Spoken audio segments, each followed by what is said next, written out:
let's take a look at the main riff to Satch Boogie. Now, if you haven't already, download the PDF and/or guitar profile in the section below this video. If you don't read music, that's fine. I'll be breaking this down slowly, so use your eyes and ears to follow along. And hey, if you like this video, subscribe to my channel. All right, let's get started. So the song starts out with a 4-bar hi-hat intro on the drums. Now, it can be a little bit confusing knowing when to come in. So it's going to be a 1, 2, 3, 4, 2, 2, 3, 4, 3, 2, 3, 4, 4, 2, 3. Okay, so it comes in on the and of 3 in the 4th bar. So again, 4, 2, 3. Okay, and from there we have... Okay, now different transcriptions have different ways of playing that. This is what I hear, or at least the way I've been playing it live anyway. I actually do a cover of this. So I do, then going to this little pull-off riff. Okay, now that's a little bit tricky. In bar 2 we have this triplet. It's 5, 6, 5, pulling off to the open A string. On the 2nd fret on the G string. Okay, so that's a little bit tricky rhythmically to lock in, so definitely put your ears on that and really try to make it tight. Okay, moving on from there we have... Okay, now some transcriptions show this as with that open G string. I don't like that as much because when I keep playing the next few notes, the G string is ringing out and it's hard to stop it, and it's actually kind of tricky to pick that pattern. So I found over time doing is a little bit easier, but see what works for you. Okay, so from there we have,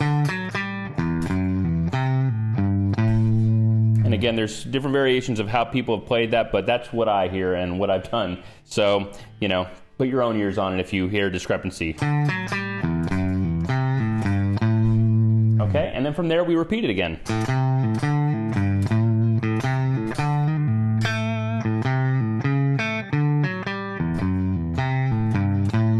Okay, now from here we have a little variation. We have, okay, and then we go to... Now, some transcriptions show this as pulling off 5 to 4. He probably does do that. I've done it both ways, where I pull off that or pick it. You know, again, see what feels right to you. Going on. Okay, so that's basically the same riff as we did before, but moved up 2 frets. And go from there. Okay, so that's a little bit tricky. Let's go over that real quick.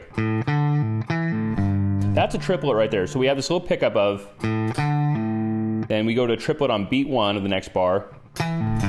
Triplets. So we're going from the 7th fret on the A string, pulling off to the open A, going to the fret 3 of the E string. Okay. Now from here we have this diminished lick. Now, I left on the transcription to play this. So we've got this 3-note figure, like a diminished chord. 2nd finger on the 13th fret A string, 1st finger on the 12th fret D string, and 3rd finger on the 13th fret G string.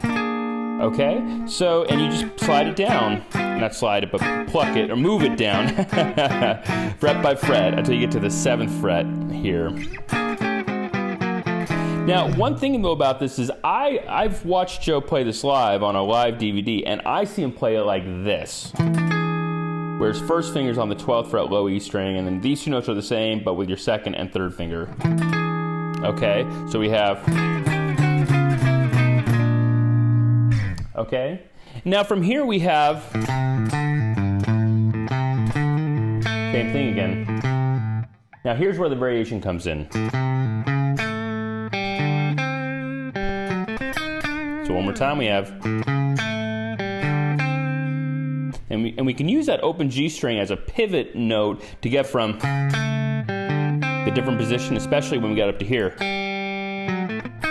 You can really use that open G ringing, that time to move your hand up the fretboard. Okay, and that's a diminished lick right there. And we go to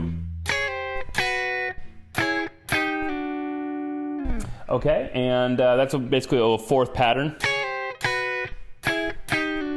Okay, and then we go back to the main riff again.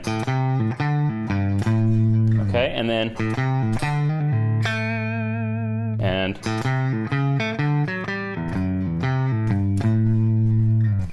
now let's touch upon the theory aspect of this just for a moment. We're in the key of A here, and if you know anything about scales or some of the sounds of scales, you'll probably hear this has sort of a bluesy kind of sound to it. And he definitely throws in some bluesy notes when we get to, that is a flat 5 or sharp 4, however you want to think about it. So that definitely implies your A blues scale or minor pentatonic with that blues note thrown in, the flat 5 or sharp 4. So that definitely is in there. But what's interesting is when we get to the, he hits an F sharp, and that is not in a minor pentatonic or blues scale. We're actually, at that point, hitting a note that's in the A mixolydian scale. Now, we don't really have time to get into all the different modes and different scales and so forth, so just at the moment, take my word for it that it's a mixolydian note. This is a natural 6th degree, and we have the flat 7th, and there's our root right there. But this is a great example of how Joe will kind of interweave between different scales in a particular key. There's a lot of great examples, and hopefully over time I can dive into some of that.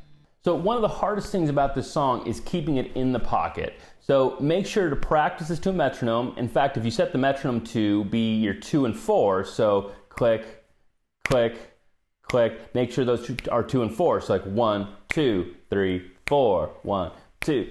So remember to lay it back and really keep it in the pocket. Okay, that's all for now. We'll see you next time.